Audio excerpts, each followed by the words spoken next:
Your Excellencies, ladies and gentlemen, any discussion of the interaction between Islam and Christianity needs to be conducted within the framework of religious beliefs and traditions deeply embedded in both cultures since ancient times. Of course, there are many millions of people worldwide who profess no faith at all, but that does not make them immune from the effects of religious belief, whether in the high-profile terrorism that grabs the headlines or, more subtly, in the way that everyday society works. Believers and non-believers alike share the same living and working spaces. They do not have the option of switching off from the concerns of their neighbours. No man is an island. So this concerns us all, and all the time. In my talk, I want to deal in turn with three topics. First, the urgent need to create common ground between Christians and Muslims. Second, how to deal with Islamophobia and Christianophobia. And third, the specific long-term aims which should underlie any concerted policy to deal with these phobias and the problems they cause. First then, creating common ground. Let us remind ourselves that what Muslims and Christians share is much more than what divides them. Both groups believe in the one God, and that really matters in a rampantly secular world. They have much scripture in common, and they share deep spiritual truths about this life and the hereafter. All this matters more than details of dogma. We must respect each other's beliefs, rituals, and festivals, and be ready to learn more about each other. Knowledge, tolerance, and goodwill must be the weapons to overcome the ignorance and prejudice peddled by the media and the internet. How to proceed, you may ask.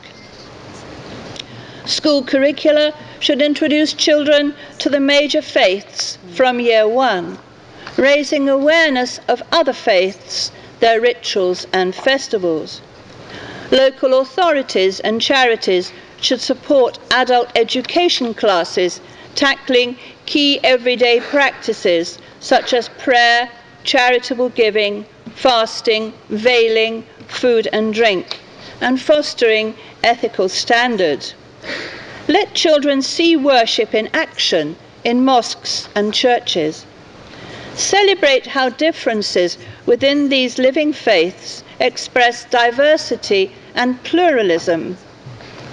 Encourage more awareness of the differences between unchanging religious dogma and changing social customs, often of local origins, that masquerade as faith.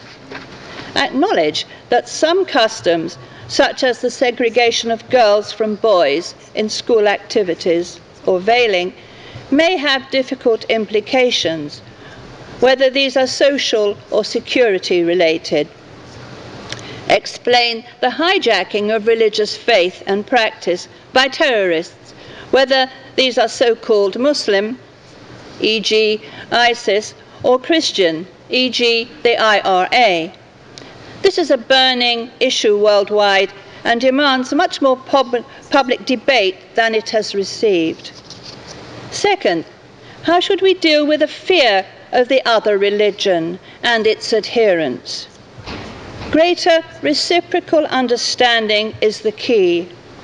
It would be good to confront jointly the difficult legacies of the past, beginning with some ancient enmities, the Arab-Muslim conquests, and then the Crusades.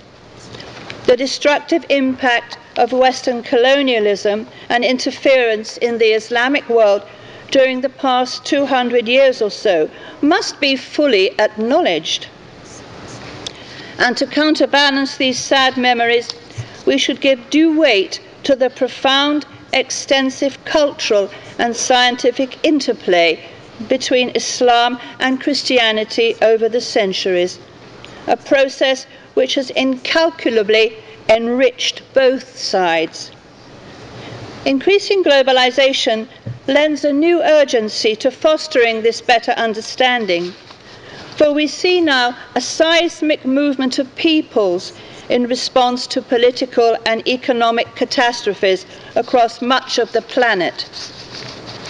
That breaks down borders and cultural barriers between peoples and races, so we all have to learn to live peacefully with each other. We need to tackle in particular the religious dimensions of these problems. Such action could take many forms. One is to marshal United Nations support to combat the persecution of Muslims by Christians and that of Christians by Muslims.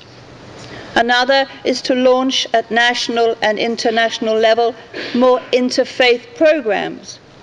A third is to harness the power of the media to publicize in the press, on radio, on TV, and in films the positive aspects of each culture rather than the problems often associated with it. And yet more is needed. The silent majority must speak up, first at local, then at national, and finally at international level. The voices of hostility and extremism have had it their own way for too long. Let us beware of the danger of scapegoating entire communities for the wrongdoing of a few of their members. We must pinpoint the trouble spots, whether in specific locations or over particular issues, where Islamophobia and Christianophobia have flourished in the past and are likely to break out in the future. Above all, we must proclaim that both Christian and Muslim beliefs are in accord with democratic principles and that both faiths share a similar ethical stance. Thirdly, let me finally make a series of practical suggestions as to what long-term aims should underpin the ongoing development of Muslim-Christian relations. Where either faith is practiced by a minority, I hope I can use that word still, its political rights should be reflected in the structure of government itself, in proportion to the size of that minority. Lebanon and Cyprus provide possible models. Representation in Parliament and below that in local government should operate in a similar way. Similarly, in the civil sector, proportional representation should be the norm.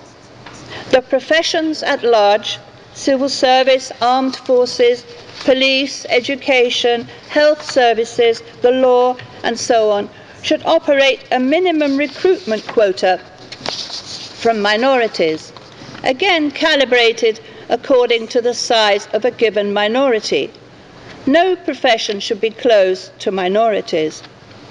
However, those legal matters that concern specific religious issues should be the responsibility of Christian courts in Muslim-majority lands and Sharia courts in the West.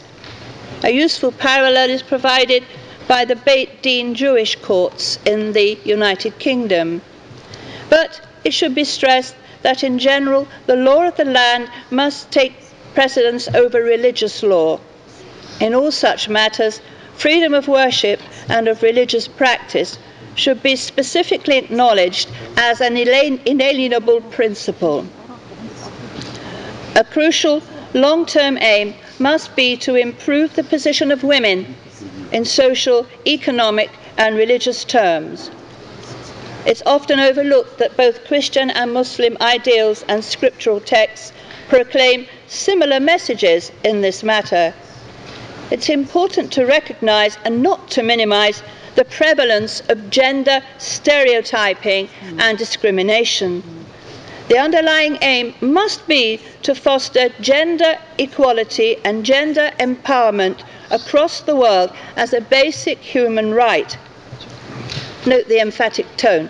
So it is high time to develop a sophisticated and coordinated response to the issues detailed above. The problems I've outlined in this talk have been with us for a long time, and their destructive impact on societies across the globe have long been recognized by thinking, caring people. It is not an option simply to wish them away. No, it is time to tackle them head on. The proposed World Conference will, we may hope, provide an instrument for Islam and Christianity to work together to secure equal citizenship for all. With goodwill, resolve, and a spirit of cooperation, we can make a better world. Thank you.